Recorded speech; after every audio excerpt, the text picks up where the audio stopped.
Bem, pessoal, mais uma vez agradecer a presença de todos, a presença da doutora, essas palavras, né? Mais uma vez, bom dia. Aos que não me conhecem, eu me chamo Vitória, eu sou médica veterinária formada pela UES e atualmente eu sou residente no programa de reprodução animal, tá? E aí a gente vai puxar um pouquinho aqui para entender mais sobre como a gente pode cuidar desses animais para que a gente consiga atingir um bom momento e a gente consiga atingir um bom índice reprodutivo, né? Tudo está muito relacionado. Então, veja bem, a gente não consegue chegar lá na reprodução sem falar da base. Qual é a base? Sanidade, alimentação, um bom manejo. Então, assim, tudo está totalmente interligado, né? Então, é um momento que a gente pode partilhar e conversar um pouco mais sobre isso. E aí eu vou começar falando com vocês um pouquinho sobre as verminoses em caprinos. Aqui eu não vou me aprofundar, porque eu quero que esse seja um momento de troca, um momento de conversa, que a gente passe a identificar alguns sinais clínicos, que a gente passe a identificar algumas coisas. Então, vai ser algo assim para a gente realmente conseguir entender se o meu animal não está bem, se o animal ali do meu vizinho, de um parente não está bem, o que é que eu posso fazer, a quem eu devo procurar, né, o que é que isso me indica e de que forma eu posso atuar e cuidar. Bem, começando a falar aqui sobre as verminoses em caprinos, né, essas verminoses elas são causadas por parasitas, que podem ser de diferentes origens. Essas verminoses elas vão poder atingir ali animais de diferentes grupos, diferentes faixas etárias, mas principalmente animais ali que a gente chama, um nome bonito, de imunossuprimidos. Na verdade, são animais ali que têm a imunidade um pouquinho mais baixa. Quem são esses animais? São aquelas fêmeas, animais jovens, fêmeas prens e fêmeas que estão em lactação, certo? A contaminação das verminoses, geralmente, quando a gente fala a nível de campo, ela vai acontecer principalmente por meio de água e alimentos contaminados. Então aí a gente já consegue visualizar e tentar puxar um pouquinho de que forma a gente pode prevenir as verminoses, né? A gente trabalha muito com prevenção. Então, se a gente fornece uma água de boa qualidade, higieniza bem o ambiente, um alimento de boa qualidade, a gente vai ali trabalhando, prevenindo as verminoses. Em relação aos sinais clínicos, em geral, que esses animais vão apresentar quando eles são acometidos por verminoses, a gente tem animais que vão ter ali um apetite reduzido, animais que vão apresentar um emagrecimento, animais que vão estar ali com o pelo arrepiado, sem brilho, uma anemia, uma tristeza, uma diarreia, né? E alguns animais vão apresentar ali também o que a gente chama de edema de papado. Pronto, quando a gente fala um pouquinho sobre o controle dessas verminoses, o que é que a gente vai ter? Que o controle ele vai ser baseado com cada tipo de criação, com as diferentes realidades que a gente tem. Então, a gente vai avaliar ali a realidade de cada produtor para, a partir disso, a gente fazer um manejo para evitar justamente que esses animais sejam acometidos por verminose. Vitória, mas por que essa verminose é tão importante? Porque dentro da caprinocultura é uma das coisas que mais gera perdas, certo? Acontece bastante, então a gente tem que ter um cuidado redobrado quanto a isso. Aí a gente trabalha com o que também? Com a redução da contaminação dos animais. A gente tenta focar, gente, em prevenção. A gente trata o animal quando a gente não tomou o cuidado necessário e aí ele foi acometido com alguma doença. O nosso foco é prevenir de todas as maneiras possíveis para evitar que eu tenha um rebanho contaminado, certo? Então o que é que a gente pode fazer? A gente pode evitar uma superlotação na nossa criação, a limpeza das instalações, a higiene, ela é fundamental em todos os tipos de criação, certo? Postos de água e alimentos sempre limpos e preferencialmente fora da baia, certo? Água e alimentos de boa qualidade, como eu já tinha conversado com vocês anteriormente. Separar os animais jovens e adultos, evitar áreas alagadas. Então, tudo isso são cuidados que a gente pode ter para reduzir a contaminação por verminoses. Em relação a quem a gente vai tratar, todo mundo já deve ter ouvido falar em algum momento sobre vermifugação, né? Dar um remédio para verme para o meu rebanho, ou então quem cria cachorro aí já sabe que dá remédio para verme, né? Mas o que a gente fala hoje dentro da realidade? O que a gente tem priorizado? O tratamento tratamento ele vai ser realizado após a gente identificar que animais precisam de tratamento. A gente não vai sair tratando todo mundo se não existe essa necessidade. Vitória, por quê? Porque a gente pode gerar uma resistência. E aí, o que essa resistência causa? Causa uma dificuldade no momento que eu for escolher o remédio que eu vou dar para os meus animais, porque aquele remédio pode não servir mais, certo? Então, depois que a gente identifica os animais que têm a necessidade do tratamento, a gente vai seguir com o protocolo. Tá, mas de que forma a gente pode selecionar os animais que vão receber tratamento? Primeira forma, exame de OPG, realizado por um profissional, médico veterinário autorizado, que a gente vai fazer a contagem de ovos de verme por gramas de fezes. A partir dessa identificação, a gente vai saber o nível de contaminação que existe naquele rebanho.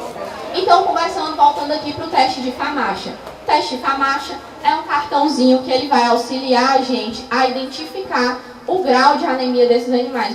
Mas como assim? Está falando de verminose e agora puxou para anemia. Gente, o que é que acontece? Pode essa verminose em um altíssimo grau gerar uma anemia nos animais, certo? E essa anemia gera todos aqueles sinais clínicos que a gente já viu anteriormente, a fraqueza, a inapetência, o pelo arrupiado, o animal fraco, né, como a gente diz mais na linguagem popular. Então, o teste de FAMACHA, ele vai se basear em quê? Na coloração da mucosa. Então, a gente vai ver ali pela mucosa do olho do animal o grau de anemia, se aquele animal está anêmico ou não. O teste de FAMACHA, ele vai variar aqui do grau 1 ao grau 5. Pronto. Os animais que eles apresentam a partir do grau 3, vocês podem ver aqui, a coloração ela vai mudando, tá? Os que têm a indicação a partir do grau 3, a gente já considera aplicar o vermífugo nesses animais. Medicar esses animais contra as verminoses, certo? Mas aí, quando a gente chega no nível 4 e no nível 5, eles já estão no estado considerado crítico. Então, assim, aqui não tem escapatória. A gente tem que tratar esse animal. Ele está com uma alta carga parasitária, provavelmente, e ele já está em um quadro anêmico. Então, a gente precisa cuidar disso. Bom, agora um pouquinho sobre a utilização adequada de vermífugos. Por que a gente está falando disso? Gente, a realidade do campo, ela é outra. A gente sabe que os produtores, muitas vezes, recorrem aos tratamentos, né, da maneira que melhor podem fazer. Então, a gente tem que conversar também sobre o que é que a gente pode fazer, o que é o adequado, né? A gente tem que vermifugar, preferencialmente, os animais que têm sinais clínicos, certo? Aí, Vitória, isso significa que quem não tem sinal clínico, eu não vou vermifugar? Não, eu vou avaliar. Eu posso ter ali o cartãozinho da FAMACHA e fazer. Se eu tiver a oportunidade de fazer um OPG, eu faço também, certo? A gente vai também avaliar a necessidade dos animais com sinais clínicos, que é justamente o que eu disse, tratar os animais de compra antes de incorporar no rebanho. Esse animal está vindo de outro local, você não sabe quais são as condições que esse animal estava naquele ambiente. Você não sabe qual a carga parasitária que vem de outro lugar. Então, sim, a gente preferencialmente vai tratar esses animais de compra. Além disso, vermifugar os animais que vão entrar ali na estação de monta e vermifugar as fêmeas 30 dias antes do parto, certo? Atenção aqui, tá? A gente não pode vermifugar as fêmeas no primeiro terço da gestação, certo? Vitória, por quê? Porque a gente pode acabar gerando um aborto nessa fêmea ou um feto com algumas doenças, algumas patologias. Então, não pode, certo? A gente vai o quê? Vermifugar os animais no final da tarde, deixar os animais presos por pelo menos 15 horas após a medicação. Ou seja, eu não vou vermifugar e soltar meu animal para o pasto. Eu tenho que deixar ele preso por pelo menos 15 horas. Finalzinho de tarde, por quê? Calor, gente. Vamos evitar o estresse, vamos evitar o calor, tudo isso. Interfere com a sensação de estresse, fora o manejo, né? Os cabritos, eles devem ser vermifugados após o contato com o pasto. Vitória, assim que ele entrou em contato com o pasto? Não. Mais ou menos 3 semanas que ele já está adaptado ali com o pasto, eu posso pegar o meu cabrito e eu posso vermifugar. Importante também seguir as instruções dos fabricantes, certo? E a troca da medicação, ela deve ser feita, mas o que é que a gente precisa ter atenção aqui, né? Que nem sempre você mudar o nome do remédio, você está mudando o princípio ativo que tem nele. Por exemplo, Vamos aqui puxar para o lado humano. Buscopan e dipirona. O que é que tem no Buscopan? Dipirona. Eu mudei o nome, mas o composto é o mesmo. Então, às vezes, você vai comprar um vermífugo que é um nome diferente, você está comprando o mesmo princípio ativo. Você não fez a troca de medicação. Seu rebanho está sendo exposto, mais uma vez, à mesma medicação e pode ser que, a longo prazo, ela não tenha mais efeito no seu rebanho. Então, a indicação é seguir as instruções e, ao longo do tempo, ir mudando o grupo químico. O nomezinho embaixo que fica o nome do remédio tem o princípio ativo. E reduzir a frequência das vermifugações. Se a gente consegue fazer um controle sanitário melhor, se a gente consegue manter a higiene, se a gente consegue fazer uma boa alimentação, uma água de boa qualidade, a gente diminui muito o índice de vermifugação, certo? E o índice de verminose.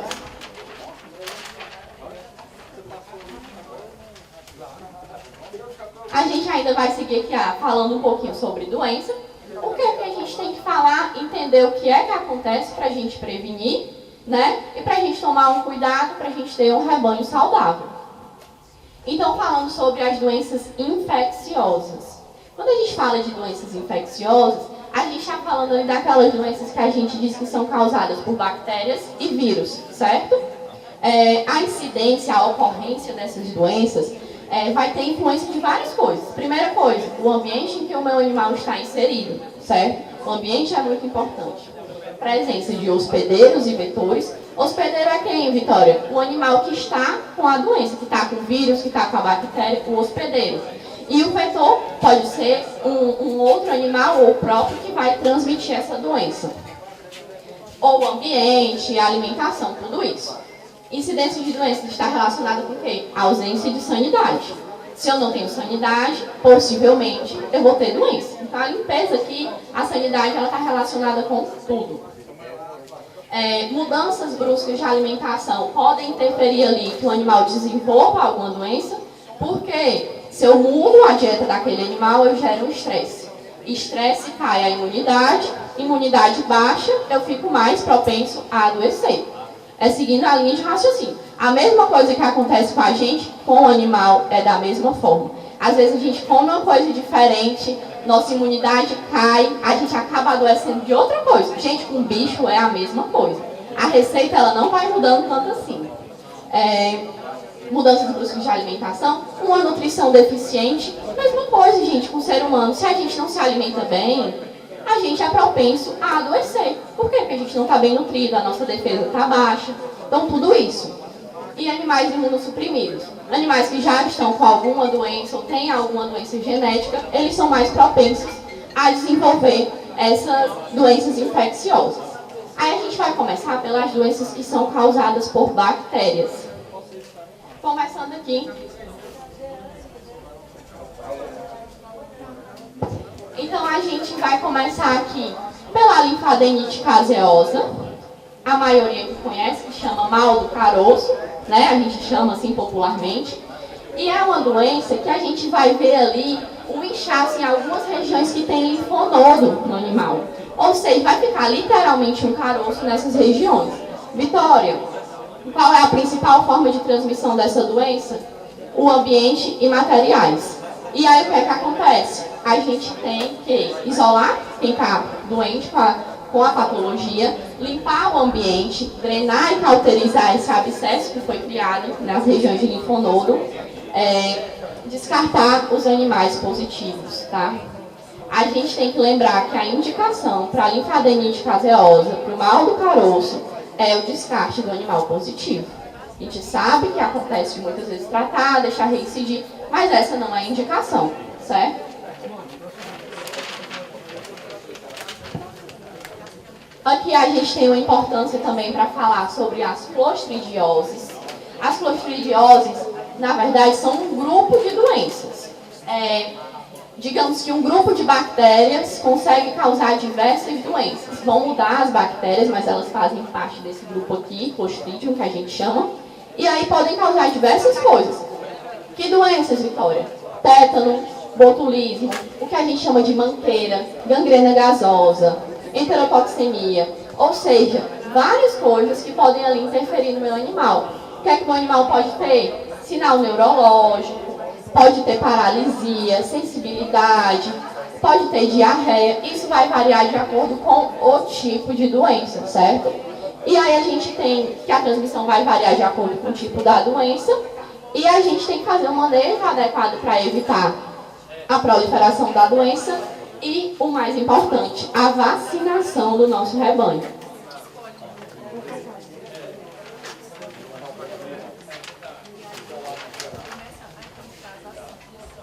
Aqui, a pedido inclusive do professor Nunes, eu trouxe essas duas doenças que elas têm uma importância muito grande dentro da bovinocultura. E por que eu trouxe para falar dentro dos caprinos? Porque muitas vezes a gente cria caprinos junto com bovinos. É a realidade de muitas propriedades. E essas doenças aqui também podem acometer caprinos, apesar delas acontecerem menos. Vitória, quais são elas? Brucelose e tuberculose. Por que elas são tão importantes? Porque além delas acometerem os animais, elas podem ser transmitidas para a gente. Então, o produtor que está ali cuidando do seu rebanho pode adoecer dessas doenças. Então, são doenças causadas também por bactéria. A tuberculose é bem conhecida, né, pela maioria das pessoas. Então, a gente tem que ter cuidado, aquele cuidado, né, de limpeza do ambiente, de separar animais. É importante vacinar para quem cria bovino junto com caprino, vacinar os seus bovinos para evitar a contaminação do rebanho, tá? Então, ficar atento quanto a isso. Eu estou dando uma corrida nas doenças para a gente focar mais na parte prática, que é a parte que todo mundo gosta, né? Então, falando um pouco sobre as viroses, que são as doenças causadas por vírus, a gente tem as lentiviroses em pequenos ruminantes. Vamos simplificar esse nome complicado? É o que a gente chama de CAI, a caprino encefalite, artrite encefalite, na verdade. O que é que eu botei de sinal clínico? Artrite, mastite, pneumonia, o animal tossindo, o animal com aquele pulmão cheio, o emagrecimento, paralisia. Então, esses sinais clínicos que a gente pode notar dentro do nosso rebanho e ficar um pouco mais atento. O diagnóstico aí cabe ao profissional, né, mas a gente tem algumas possibilidades. E para prevenir, a gente tem que evitar o contato com as secreções de animais dentro do nosso rebanho, entre eles. Separação de crias de fêmeas positivas, porque quando a gente fala de CAI, a principal forma de transmissão é pelo colostro no momento do aleitamento, tá? E aí, para as crias de fêmeas positivas, a gente faz a administração de colostro ou de leite tratado. A gente tem que adotar uma linha de ordenha, controlar a monta de animais positivos e utilizar material estéril. E vale ressaltar aqui, quando a gente fala de CAI, a gente fala de descarte de animais positivos. A gente não mantém esses animais dentro do nosso rebanho, porque senão, no futuro, a gente acaba tendo um rebanho todo positivo. Então, assim, não tem condição da gente manter esses animais.